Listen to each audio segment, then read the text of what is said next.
जी नमस्कार, आप सभी का स्वागत है आपका आरकेएम एकेडमी पे। तो देखिए, झारखंड बीएड, एमएड और बीपीएड का फर्स्ट राउंड काउंसलिंग स्टार्ट हो चुका है। तो अब आप लोग जो है वो अपना अपना काउंसलिंग कर सकते हैं। काउंसलिंग किसको करना है इसके बारे में हम आपको बता दिए थे कि वैसे स्टूडेंट्स जिनका मार्क्स पॉजिटिव में है, ठीक है, +1 भी कम से कम है, तो वो लोग भी अप्लाई कर सकते हैं। यानी कि आपका मार्क्स जो है वो धनात्मक होना चाहिए बस। बाकी आपका रैंक कितना भी है ये मैटर नहीं करता है। आपका अगर मार्क्स प्लस में जा रहा है तो आप लोग यहाँ पे काउंसलिंग में पार्टिसिपेट कर सकते हैं, ठीक है। बाकी आगे कॉलेज मिलना ना मिलना वो बाद की बात है। तो कैसे काउंसलिंग करना है इसके बारे में कुछ बेसिक जानकारी आपको दे देते हैं ताकि आपको कोई भी समस्या ना आए। हालांकि मुझे यहाँ पे जो है वो पूरा जो है फॉर्म को फिलअप नहीं करना है, क्योंकि यहाँ पे एक समस्या क्या है कि सबसे पहले आपको पेमेंट करना हो जाता है और पेमेंट करने के बाद ही आपको जो है यहाँ पे कॉलेज को सिलेक्ट करना होता है, ठीक है। तो किन किन बातों को आपको ध्यान में रखना है उसके बारे में भी हम आपको यहाँ पे समझा देंगे ताकि आपको जो यहाँ पे मिस्टेक नहीं करना है, ठीक है। तो सबसे पहले आपको क्या करना है कि जेसीसीबी बोर्ड का जो ऑफिशियल साइट है इसको ओपन कर लीजिएगा किसी भी ब्राउज़र में। उसके बाद यहाँ पे आप देख सकते हैं कि click here for all online counselling, जितना भी आपका एग्जाम है उसका लिस्ट यहाँ पे दिखाई देगा। तो आपको यहाँ पे जाहिर सी बात है कि बीएड, एमएड, बीपीएड वाले ऑप्शन पे चले जाना है।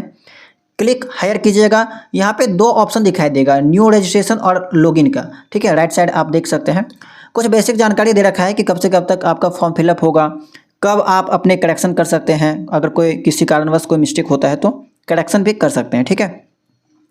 सीट अलॉटमेंट लेटर कब आएगा, कब से कब तक एडमिशन ले सकते हैं, इसके बारे में मैंने आपको पहले भी बता रखा है, तो आप लोग को पता होगा, ठीक है। तो यहाँ पे दो ऑप्शन है, न्यू रजिस्ट्रेशन का, लॉगिन का। जिसके पास लॉगिन आईडी और पासवर्ड है वो लोग लॉगिन में जाके लॉगिन कर सकते हैं।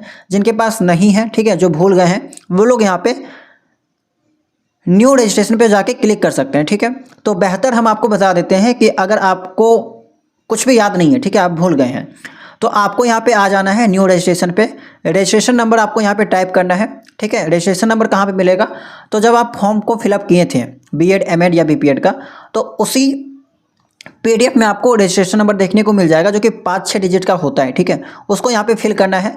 डेट ऑफ बर्थ आपका जो भी है ओरिजिनल वाला वो फिल करना है। टाइप ऑफ कैप्चा को यहाँ पे टाइप करना है और सर्च करना है।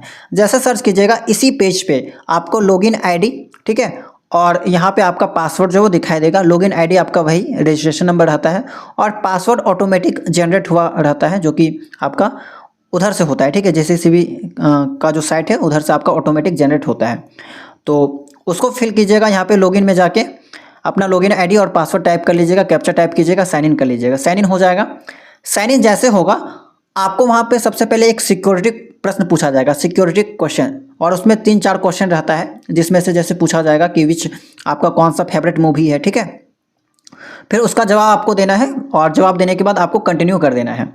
कंटिन्यू करने के बाद आपका लॉगिन का हिस्ट्री आ जाएगा कि आपने जो वहाँ पे लॉगिन किया है, आपका आईपी नंबर वगैरह जो है, फ़ोन का जो मोबाइल का आईपी लोकेशन है, आईपी एड्रेस है, वो सब चीज़ दिखाई देगा। आपका रजिस्ट्रेशन नंबर वाला दिखाई देगा। तो वो पेज आपका बिना काम का है, उसको आप लोग आगे बढ़ जाइएगा, ठीक है। नेक्स्ट करके या प्रोसीड करके आगे बढ़ जाइएगा। आगे बढ़ने के बाद आपका जो वो स्कोर कार्ड जो आया है ना, वो वाला फॉर्म वहाँ पे दिखाई देगा। उसी में आपको सब कुछ दिखाई देगा कि आपका फादर्स नेम क्या है, मदर्स नेम क्या है, ठीक है, और जो भी आपकी जानकारी है वो सभी चीज़ें वहाँ पे आपको दिखाई दे देगी। और कितना सीएमएल रैंक है, कितना कैटेगरी रैंक है, सभी चीज़ें वहाँ पे आपको दिखाई दे देगी। फिर उसको आपको प्रोसीड कर देना है, नेक्स्ट कर देना है। उसको नेक्स्ट करने के बाद आपके सामने सबसे पहले आएगा पेमेंट, ठीक है, पेमेंट करने का, और किस कैटेगरी का कितना पेमेंट करना है वो आपका ऑटोमेटिक सिलेक्ट होकर आएगा। उसी को आप वहाँ पे पेमेंट करना है, ठीक है। आप यूपीआई के माध्यम से, कार्ड के माध्यम से, ठीक है, जैसे भी आप सूटेबल हो आप लोग पेमेंट कर लीजिएगा। पेमेंट करने के बाद आप फिर नेक्स्ट कीजिएगा वहाँ पे, ठीक है। तो आपको जो है वो फॉर्म फिलअप करने मिल जाएगा, यानी कि आपको वहाँ पे जो है वो कॉलेज का सिलेक्शन करने मिल जाएगा। अगर किसी कारणवश पेमेंट करने के बाद आपका जो है यहाँ पे पोर्टल है वो बैक हो जाता है, तो आप लोग जो फिर से, ठीक है, फिर से लॉगिन कर लीजिएगा। आपको आईडी पासवर्ड पता होगा तो आप लोग फिर से लॉगिन कर लीजिएगा। इस बार जो आप लॉगिन कीजिएगा तो आपके पास जो वो डायरेक्ट पेमेंट के बाद वाला ऑप्शन दिखाई देगा, ठीक है। पेमेंट के बाद वाला ऑप्शन दिखाई देगा, उसमें आपको कुछ नहीं करना है। सबसे पहले आपको वहाँ पे पूछा जाएगा कि आप जो वो किस किस कॉलेज को सिलेक्ट करना चाहते हैं प्रेफरेंस के अकॉर्डिंग, ठीक है, वहाँ पे फिल कर सकते हैं। सबसे पहले आपको वहाँ पे यूनिवर्सिटी नाम सेलेक्ट करना होता है, फिर उस यूनिवर्सिटी के अंडर जो जो कॉलेज आते हैं उसको आप लोग प्रेफरेंस के अकॉर्डिंग डाल सकते हैं। जैसे कि हम आपको यहाँ पे समझा देते हैं कि आप मैक्सिमम कितना भी कॉलेज डाल सकते हैं, वहाँ पे कोई भी बाधा नहीं है, ठीक है। 1 2 करके आपको जो भी लगता है कि आपको वो कॉलेज मिल जाएगा आपके रैंक के मुताबिक। जैसे मान लीजिए कोई बच्चा है जिनका 1000 रैंक है, हालांकि 1000 रैंक और है और वो अगर ओबीसी जनरल से बिलोंग करते हैं तो उनको गवर्नमेंट कॉलेज नहीं मिलेगा, लेकिन अगर वो चाहते हैं, ठीक है, उनको ऐसा लगता है कि उनको मिल जाएगा, तो उनकी मन की संतुष्टि के लिए आप क्या कीजिएगा कि फर्स्ट में गवर्नमेंट कॉलेज डाल सकते हैं, सेकंड में भी डाल सकते हैं। 4 गवर्नमेंट कॉलेज है जिसमें से 3 में आप बॉयज जा सकते हैं, तो 3 तक मान लीजिए डाल सकते हैं। उसके बाद आपको क्या करना है कि 4 के बाद सेमी गवर्नमेंट और प्राइवेट जरूर डालिएगा, ठीक है। तो अगर आपका लक होगा तो मिल सकता है, हालांकि यहाँ पे अगर आप ओबीसी जनरल से बिलोंग करते हैं 1000 रैंक है तो ना के बराबर चांस है, ठीक है। तो बस एक तरीका बता दिए।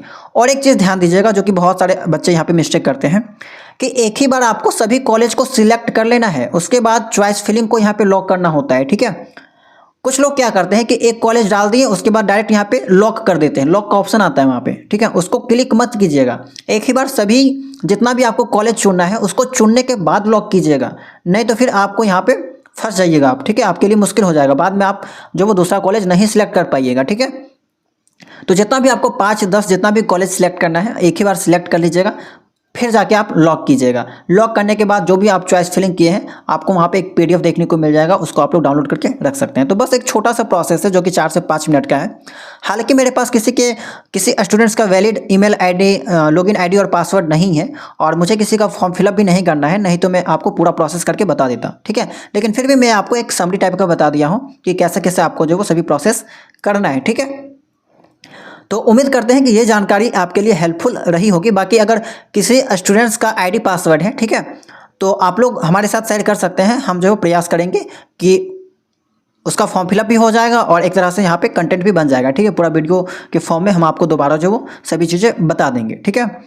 तो चलिए इस वीडियो में इतना ही। उम्मीद करते हैं कि जो भी चीज़ें आपको बताई गई होगी उन सभी चीज़ों को आप लोग ध्यान में रखे होंगे, ठीक है, रखेंगे और अपना जो है वो काउंसलिंग सही तरीके से करेंगे, ठीक है।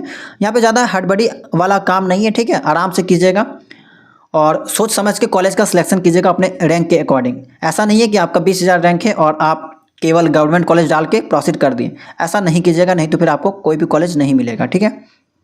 कम से कम 8 10 कॉलेज जरूर डालिएगा, जिनका अच्छा रैंक है वो लोग 4 5 भी डालिएगा तो काम चल जाएगा, ठीक है। तो ये बात था। बाकी बहुत सारे स्टूडेंट्स का ये भी सवाल रहता है कि क्या अगर वो लोग फर्स्ट राउंड काउंसलिंग मिस कर देंगे तो क्या सेकंड राउंड काउंसलिंग कर सकते हैं। तो बिल्कुल, वैसे स्टूडेंट जो फर्स्ट राउंड काउंसलिंग नहीं करना चाहते हैं और सेकंड में पार्टिसिपेट करना चाहते हैं तो आप कर सकते हैं, कोई दिक्कत वाली बात नहीं है। लेकिन हम आपको यही कहेंगे कि अगर आपको मौका मिला है तो आप लोग फर्स्ट राउंड काउंसलिंग में भी जा सकते हैं। बस आपको यहाँ पे फीस लगेगा, ठीक है। अगर आप फर्स्ट राउंड काउंसलिंग करते हैं तो यहाँ पे भी फीस लगेगा, सेकंड वाला करते हैं तो वहाँ पे भी फीस लगेगा, यानी कि प्रत्येक काउंसलिंग में आपको फीस जो वो देना पड़ेगा जो भी तय किया गया है, ठीक है। तो चलिए इस वीडियो में इतना ही, मिलते हैं हम लोग नेक्स्ट वीडियो में किसी नई जानकारी के साथ।